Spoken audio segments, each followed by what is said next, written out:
mbokk yi jërë ngeen jëf ñu leen di gërëm bu baax di leen sant ci ànd bi ak la Teranga TV ci YouTube ñu fas yéene waxtaan jëm ci mbiri dialogue national bi ñu door ko le 28 tey jii ñi càmbar ñàkk teewu Sonko Wade ak Idi ak doxalin wi ci biir dialogue bi ñu njëkkee ko ci dialogue bi ak waa parti démocratique sénégalais seen ñàkk teew waaye Omar Sarr teew na mu doon loo xam ne day dëggal ni PDS mi ngi ci ay jafe-jafe ginnaaw ba nangoo kàddu parti bi ci Babacar Gaye tey ji Omar Sarr doxu boppam loolu lépp ñu mën ci jàngat ni logique bi Abdoulaye Wade nekkoon ak la mu déggoo woon ak la mu bëgg nguur gi nangul ko nanguluñ ko mooy dialogue boo xam ne Khalifa Sall day génn waaye te doomam day génn waaye du man pour man Khalifa Sall sax ñoru ko ndaxte bi Khalifa Sall di tëdd ci kaso bi ñu war a dem assemblée nationale Wade war a nekk député nekk doyen bi waroon fa teew ngir mën a sauver Khalifa Sall Abdoulaye Wade dafa démissionné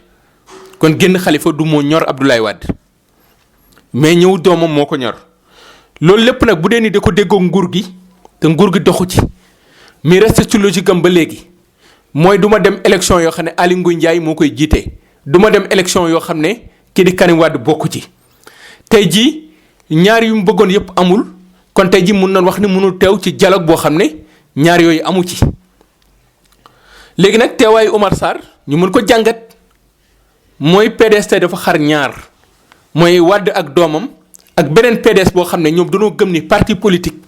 dafa war di bokk ci ay joŋante war di bokk ci ay élection parce que ñàkk bokk ci élection présidentielle yi am na lu mu yàq ci PDS bu naree dem local bokk ci lépp lu mu war ci réew mi PDS bokk ci bu yàggee PDS day dee kon ñi bëgg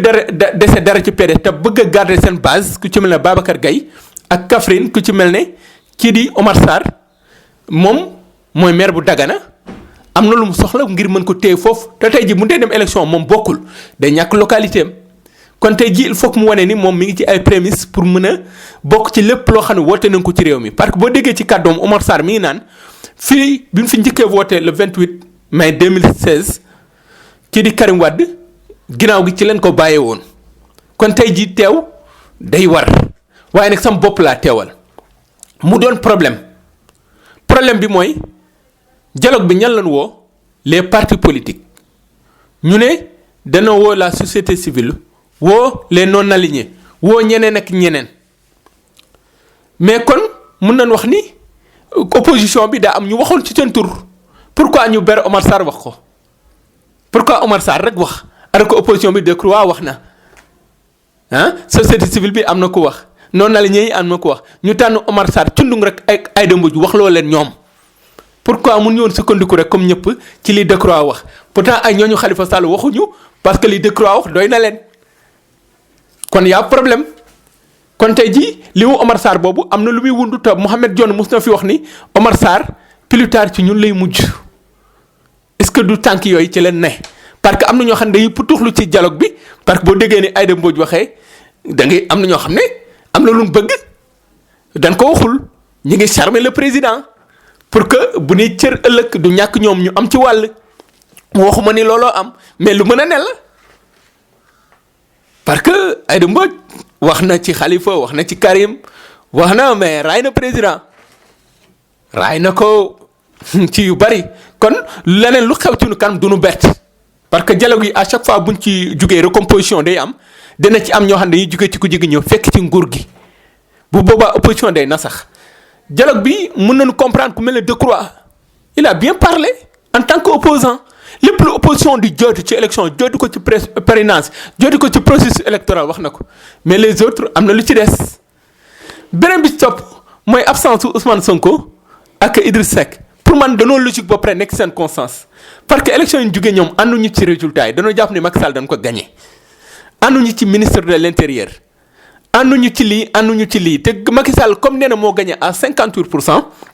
ñoom danoo jàpp ne dafa war a gouverner bàyyi leen ñoom ñu opposé wu kon ñoom logique boobu ñu ne nekk nañ ci te moom reconnaître victoire am parce que félicité wuñ ko ba tey te li Sonko wax am na fuñ ci mën a ànd ak moom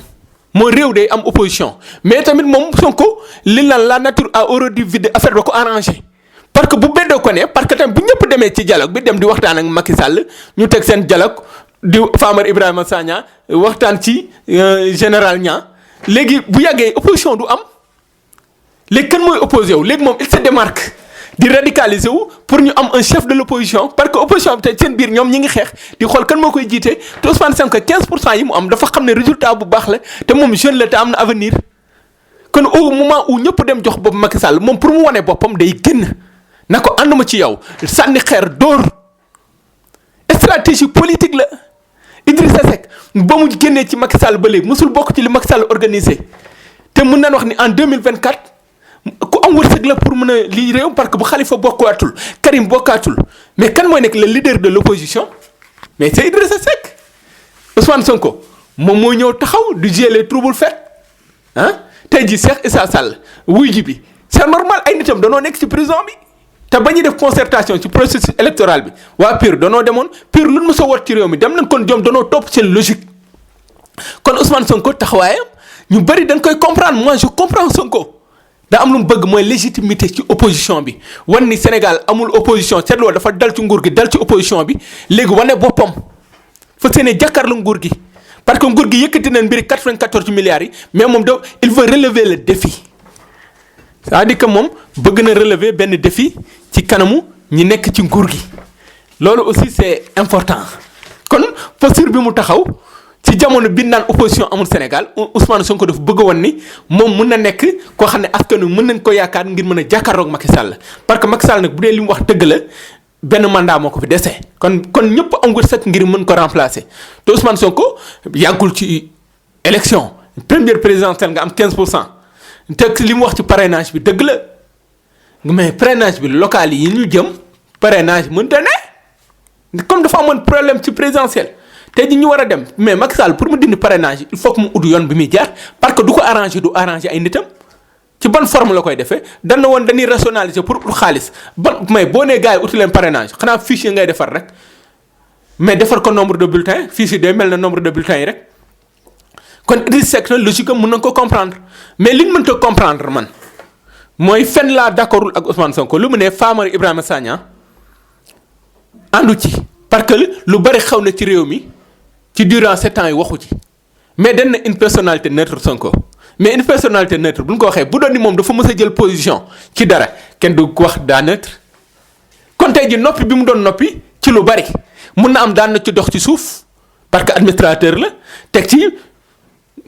conseil nekkoon na conseil économique social jiite na lu bari nekkoon na ministre de l' intérieur peut-être c'est une personnalité boo xam ne dafa am discrétion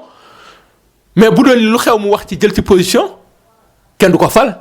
parce que dañu une personnalité neutre foofu damay jubanti Sonko il ne faut pas tirer sur tout ce qui bouge yow proposé woon nit ne nga bokkoo kon kun tànn yow sa yoon war a fee ne moom nee na bokkul ah day kon ne di opposé wu moom nee na yoonam nekkul ci mbir yi ni muy doxee mais nee na àndul ci Macky Sall lépp ay tappale la réew mi moo nekk ci crise Macky Sall bëgg na bu loolu am ñu ne dañuy dem na respecté ñiy dem. ñi dem wuy ji na leen respecté te moom mu taxaw ci position am parce que ñun nag dañuy bëgg ñun suñu dëkk mu am opposition bu dëgër pour suñu démocratie mën a mat kon taxawaayam rafetlu nañ ko mais am na foo xam ne day wax ba yeew boppam beneen bi ci topp mooy les non alignés man à chaque fois danaan les non alignés non bu ñu sonal ay parti yoo xam ne amuñu siège parti yoo xam ne kenn xamu leen cabine téléphonique leader yi kenn xamu leen bu ñu taxawee di wax danaa ñi kan mu ñu bokk ci benn élection ñu ne dañuy rationaliser ay partis politiques ñooñu danoo waroon tas parti yooyu mais il ne faut pas que à chaque fois l' opposition et le pouvoir mën a jàkkaarloo parce que tey jii bu nee dialogue mais dialogue Macky bi muy wax lan la il faut que ma bàyyi xel 42% yi ma voté mais 42% ñan la Idi Sonko Madické ak Issa Sall mais noonu la ñuy taxuñu ñuy wax demuñu élection. tey jii bu doon dañuy rationalité te yàlla tax ñoon da leen war a tas mais à chaque fois bu ñu bëggee defar benn dialogue meubler dialogue bi rek da leen di woo ñu woo leen ñu ñëw toog jël kàddu wax mais ñoon ci turu kan la ñuy wax ak ci turu ñan noonu naa la ñëw fan la am ci àddina bi soit da ngay nekk opposant wala nga nekk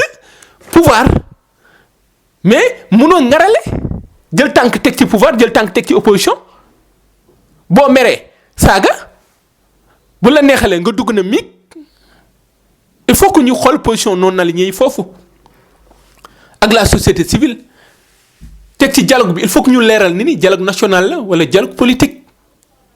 parce que nag coow li finalité bi mooy politique li may jeexalee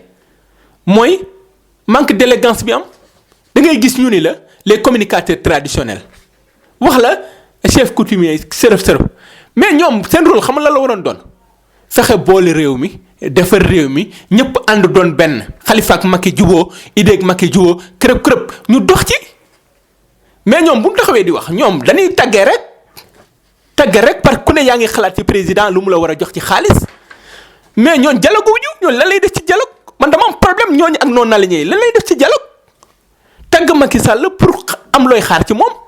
man pour man gëwuma ñun communicateur traditionnel yi njëkk ya peut-être ñoon daan nañ jouer rôle boobu mais ñii dañuy politique waruñu leen jox kàddu ñii kuddeel nit ñi ak di tardel nit ñi beneen bi topp mooy Macky Sall lu mu tontu ci mbiri Khalifa Sall tontu bi du noonu Macky Sall nag na ma baal le président Macky dafa desee mën a tontu